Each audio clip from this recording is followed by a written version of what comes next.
శంకర జయ జయ హరము జయ జయ శంభో శంకర జయ జయ హరము నాగేంద్రహారాయ త్రిలోచనాయ భస్మాంగరాగాయ మహేశ్వరాయ నాగేంద్రహారాయ త్రిలోచనాయ భస్మాంగరాగాయ మహేశ్వరాయ నిత్యాయ శుద్ధాయ దిగంబరాయ తస్మై నచారాయ నమః శివాయ జయ జయ శంభో శంకర జయ జయ హరము జయ జయ శంభో శంకర జయ జయ హరము జయ జయ శంభో శంకర జయ జయ హరము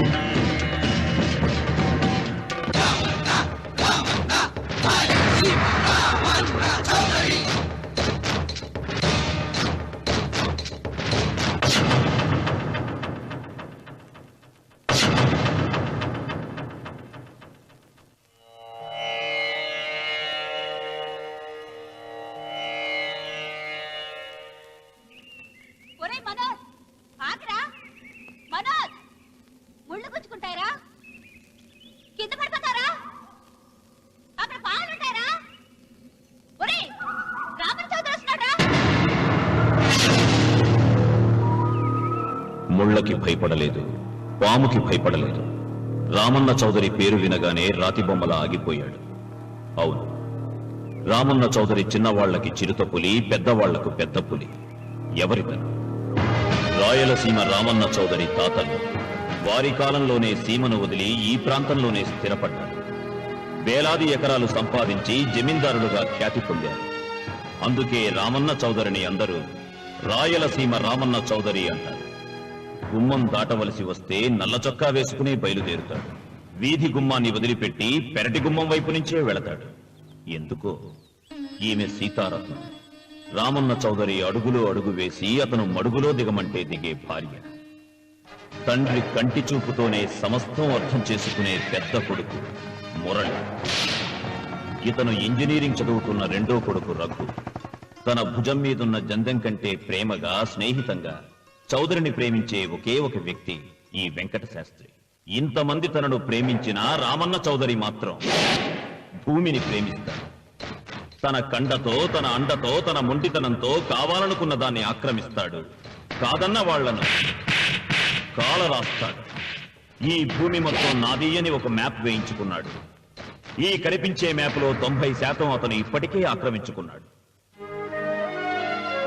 ఈమె పేరు నాగసులోచన. ఈ ముసలమ్మ నాగసులోచనకు బామ్మ. వీళ్ళ 5 ఎకరాలను మాత్రం ఆక్రమించుకోకుండా వదిలిపెట్టాడు రామన్న చౌదరి. అంతేకాదు, నాగసులోచనకు అప్పుడప్పుడు డబ్బు సాయం కూడా చేస్తుంటాడు. ఇక మిగిలింది ఇదిగో ఈ సుబ్బారాయుడి 10 ఎకరాల పొలం. గుండె బలం తనకుందంటాడు. ఇతను పహిల్వాన్ పాపారావు తన 15 ఎకరాల పొలం రామన్న చౌదరికి ఇవ్వనని అడ్డం తిరిగాడు. ఈ సాంబశివరావు తనకున్న 30 ఎకరాల పొలం ఇవ్వనన్నాడు. ఏ పనైనా తెలివితో చెయ్యాలంటాడు ఇతను. ఇవన్నీ ఒకప్పుడు రామన్న చౌదరి తండ్రి పొలాలు. వీళ్లు కౌలుదారు. కౌలుదారి యాక్ట్ కింద వీళ్లు కోర్టుకెక్కి 15 ఏళ్లు గడిచాక గెలిచారు. అందుకే రామన్న చౌదరి కన్ను ఈ మన్ను మీద ఇప్పుడు పడింది. తన కుడి భుజం అన్వర్ని పొలం స్వాధీనం చెయ్యమని సుబ్బారాయుడి దగ్గరికి పంపాడు.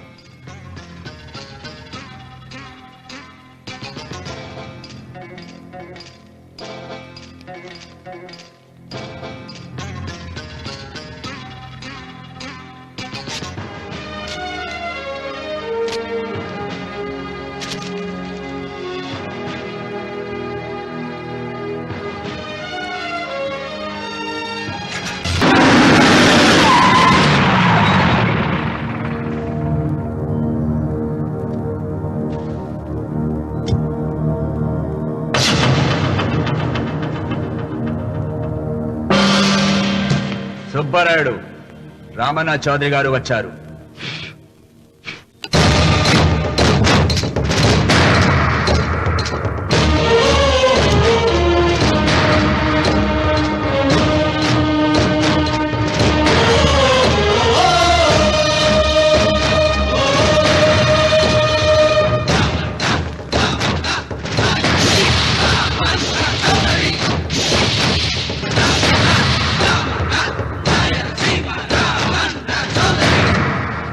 నిన్న కబరు తెచ్చాను కదా, ఇవాళ కవరు దస్తావేజు తెచ్చాను. వచ్చి సంతకం పెట్టు.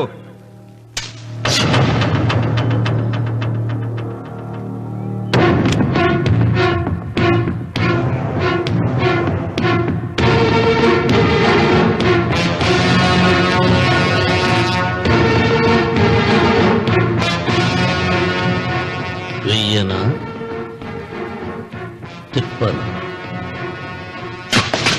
హే సుబ్బరాయుడు, కొండ చిల్వ నోటులు కంఠం పడుతున్నావు, చేస్తావు. ఆకు తిప్పక ముందే సంతకం పెట్టాయి. అయినా ఆకు తిప్పతే ఏమవుతుంది నీకు తెలుసు కదా. అంత చావదొచ్చినోడేం కాదులే, నా వెనకమాల బలగం ఉంది. ఏం చేసుకుంటాడో చేసుకోమను.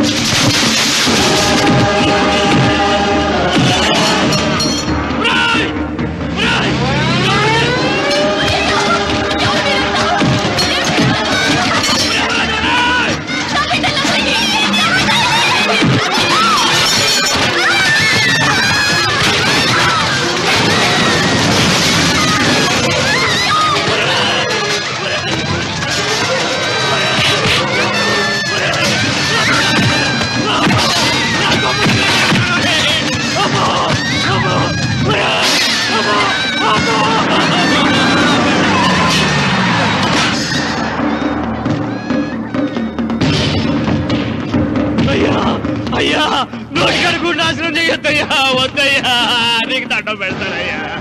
నీకు చేతులున్నది మాకు దండం పెట్టడానికే కాదురా, దస్తావేజుల మీద సంతకం పెట్టడానికి కూడా. పెడతానయ్యా, 2 రోజులు గడిపియండి. నిన్న జరిగింది మర్చిపోను, నేడు జరగాల్సింది వాయిదా వేయను. రేపు జరగబోయే దాని గురించి ఆలోచించను. ఈ రామన్న పాదం తాకగానే ఈ భూమి నా సొంతం. చతికిపెట్టు.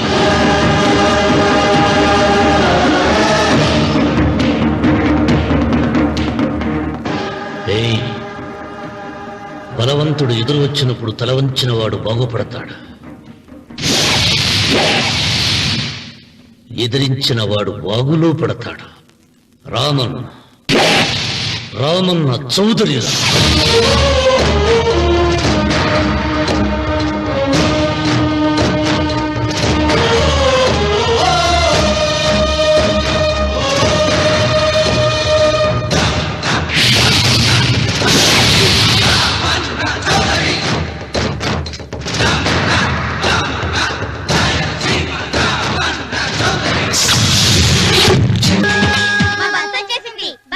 బస్ ఎక్కకుండా ఎలాగమ్మా తప్పిపోయారు? టీచర్, గ్రామం చూడడానికి వచ్చాం. ఇక్కడున్న అందాల్ని మాత్రమే కాదు, ఒక మంచి మనిషిని కూడా చూసాం. అడుగో అతనే. అంకుల్ బాయ్, మీరు మా శ్రీనిత్యానికి తప్పకుండా రావాలి. వచ్చేసా. ఏంటమ్మా రాఖీ రెడీయా? నీదే ఆలస్యం. తోడపట్టకపోయినా ప్రతి సంవత్సరం మర్చిపోకుండా కడుతున్నావమ్మా. దీర్ఘ సుమంగళి భవ. మంచి మట్టి గాజులు వేయించుకోమ్మా. ఈ పేదవాడిని ఇంతకన్నా ఇచ్చుకోలేడు. మట్టి గాజులు ముత్తైదుకి శుభం అన్నయ్య. అవును, ఈరోజు పూజ బాగా భారీగా చేసావమ్మా. ఎందుకలా అడుగుతున్నావు? నిన్న మీ ఆయన ఇంత పాపం చేశాడు. ఆయన వస్తున్నారు.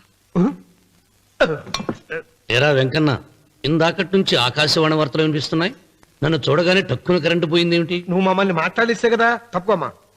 అంతేనా? పొద్దున్నే తపాలా మోసిన సంగతి నాకు తెలిసిపోయిందని భయం. నేను తప్పాలా మోసానా? ఏం చేయలేమ్మా. వీడి గురించి నేను ఏమైనా చెప్పానా? ఇంతకు ముందే కదా అన్నయ్య ఆయన ఇంత పాపం చేశారన్నా. అయ్యో, దేవుని ముందైనా నువ్వు అబద్ధం చెప్పగలవేమో గానీ మీ ఆయన ముందు నువ్వు అబద్ధం చెప్పలేవు. వెంకన్న, సీత చేత రాఖీ ఎందుకు కట్టించుకున్నావు? నా చెల్లెలి కాపురం బాగుండాలని. మరి నువ్వు అన్న జీవితం చల్లగా ఉండాలని కోరుకున్నావా? కోరుకున్నానండి. ఏం కోరుకున్నావు? వాడు గులాబీ తోట ఎండిపోయిందని తెలుసా? ఇదిగో సీత, రాఖీ కట్టించుకున్న చేత్తోనే ఈ డబ్బులు వాడికి. రావుడు, గులాబీ తోట ఎండిపోయిందని నాకెలా తెలుసు అనేగా. నా కన్ను నాకు కావలసిన పొలాన్నే కాదురా, నా ఆత్మీయుల కష్టాలు కూడా చూస్తుంది. టిఫిన్ తిన. మురళి, రఘు ఎక్కడ? ఒరే రఘు, ఒరే ఇంతసేపు ఎక్కడికి వెళ్ళావురా?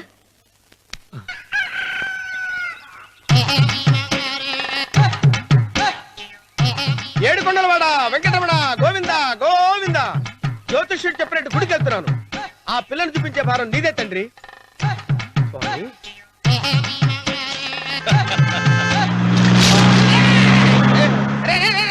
దరిద్రుడా, కడుపు కనం తిన్నావా, గడ్డి తిన్నావరా?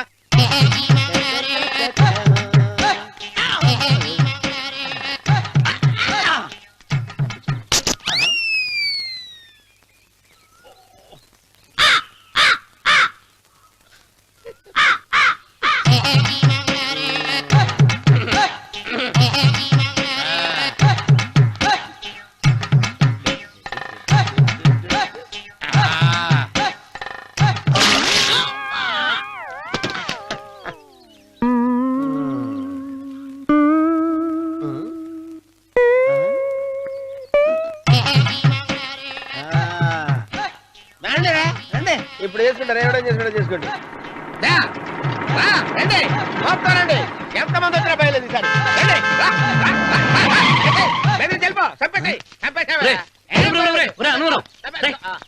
ఏమైందిరా నీకు? ఏం చెప్పమంటావు బాబు, పైనుంచి కిందకి ముద్రపోతున్నా పెళ్లి కాలేదు. పక్క ఊళ్ళో పేరెంట్ తల్లి ఆలయం ఉందంట, అక్కడికి పెళ్లి కాని వాళ్ళే వెళ్ళాలంట. అక్కడికి వెళ్తే లట్టక్కడ పెళ్లి అయిపోద్దంట. అయితే మాత్రం గుడికి ఏ అవతారంతో వెళ్తావా? ఏం చెప్పమంటారు బాబు, అదంతా పెద్ద కథలే. ఉన్న బట్టలు మొత్తం పాడైపోయినాయి, మిగిలింది ఒకటే జత, అది సంచిలో పెట్టుకున్నా. అక్కడికి వెళ్ళి అయితే నేను వస్తాను పద. మీరెందుకులే బాబు, మీకు 10 ఎకరాల పొలం ఉంది, కోటి మంది అమ్మాయిలు దొరుకుతారు. నిజమే, చెట్టంత మనిషిని చేలోకి పంపుతున్నారు తప్ప శోభనం గదిలోకి పంపాలని పెద్దానికి తెలియటం లేదు. ఒరే అన్నవరం, నేను పేరెంటాల తల్లి గుడికి వస్తాను, తీసుకెళ్తావా? ఇంకా ఆలస్యం ఎందుకు బాబు, పదండి.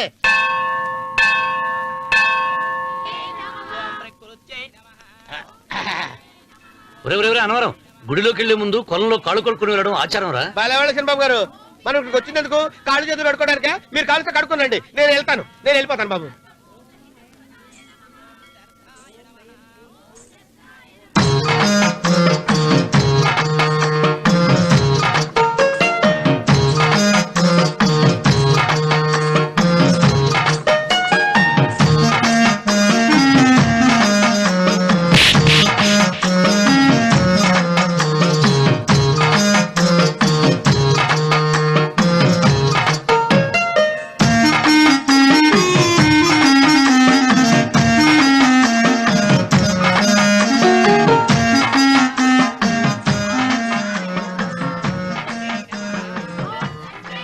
అమ్మా తల్లి, ఏంటమ్మా ఈ అన్యాయం?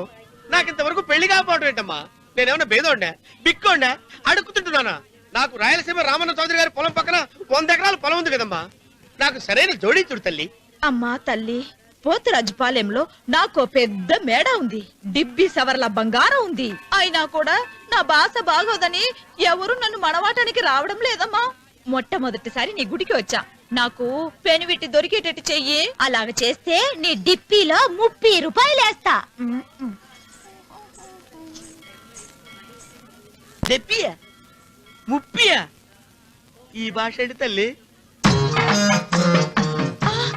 నీ పేరేంటి? ఎంకమ్మ. ఎంకమ్మ? భగవంతుని తందాన్నిచ్చి ఇంత దరిద్రమైన పేరు పెట్టాడేంటి? పేరుదేముంది, వెంకు అని పిలుచుకోవచ్చుగా. అది సరి, నీ పేరేంటి? నా పేరు అన్నవరం. ఏంటి నచ్చలేదా? వాంతి వస్తున్నట్టుందా? ఇష్టం లేకపోతే అను అని పిలవచ్చు కదా. నాకు 100 ఎకరాల పొలం ఉంది తెలుసా?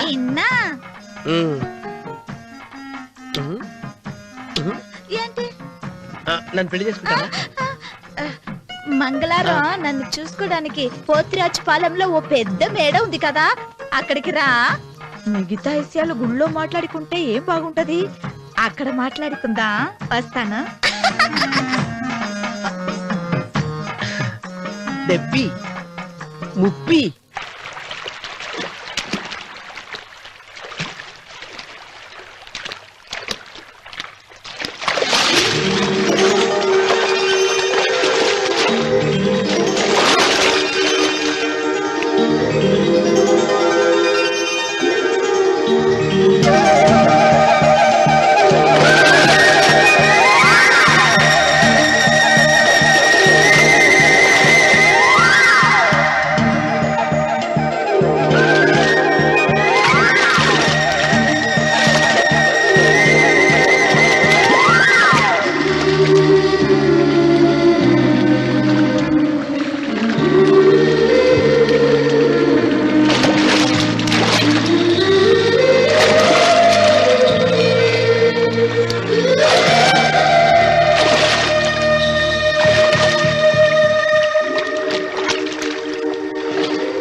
కంగారు పడక సుబ్బారాయుడు, మేమిద్దరం ఊళ్ళో లేని టైం చూసి దెబ్బతీశాడు ఆ రామన్న చౌదరి. నీ కళ్ళను చూసే కదయ్యా ధైర్యంగా ఆయన ఎదిరించాను. పెళ్ళ బిడ్డలు చంపేస్తాడేమో భయపడి సంతకం పెట్టి ఏళ్ళని తిప్పుకొట్టడం కాదు, నీ బేతాపం ఏదో ఆ రామన్న సోదరు మీద చూపించాల్సింది. మిమ్మల్ని నమ్ముకునే కంటే ఇదిగో ఈ పోలీసు ఆయన నమ్ముకోవడం మంచిది. అమ్మో, రామన్న చౌదరిని అరెస్ట్ చేసే దమ్ము నాకు లేదు. కావాలంటే కాకి బట్టలు తీసేసి కాలంలో బట్టలు ఉతుకు బతుకుతా. ఆయన జోలికి మాత్రం వెళ్ళను. సర్లే సుబ్బారాయుడు, రేపు పంచాయతీలో ఈ రకంగానే జరిగిందని చెప్పు, నీ పొలం నీకు ఇప్పిస్తాయేం? పంచాయతీ పెద్దల్లో నేను ఉంటాడా కదా, అగ్గిలో ఓ పుల్ల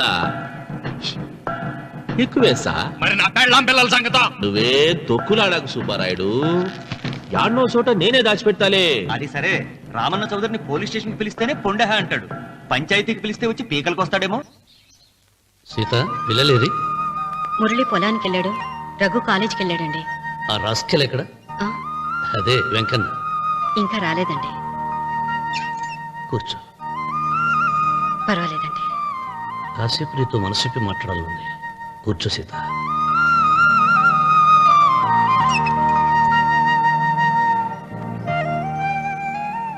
రాక రాక వచ్చింది అవకాశం మా చెల్లెలకి, నేనెందుకు చెడగొట్టాలి? నీతో ఇలా ముచ్చట్లు చెప్పుకోవాలని ఎందుకు అనుకున్నాను అడగవే. నాకు తెలుసు, ఎవరిదైనా పొలం తీసుకున్నప్పుడు మీరింత ఆనందంగా ఉంటారు. ఏంటండి ఇక్కడ నిలబడ్డారు? అన్వర్, అయ్యా. ఓరి వెధవా, పాడు చేసావు కదా. అయ్యగారు, పంచాయతీ పెద్ద మిమ్మల్ని పంచాయతీ దగ్గరకు రమ్మన్నారు. ఆయన ఆ మాట అనేసరికి నాకు తల కొట్టేసేనట్టయింది. మీరుండగా అసలు ఈ ఊరిలో ఇంకో పెద్ద ఏంటి? మీరే పంచాయతీ పెద్దగా ఉండొచ్చు కదా అంటే ప్రతిసారి నవ్వి ఊరుకుంటారు.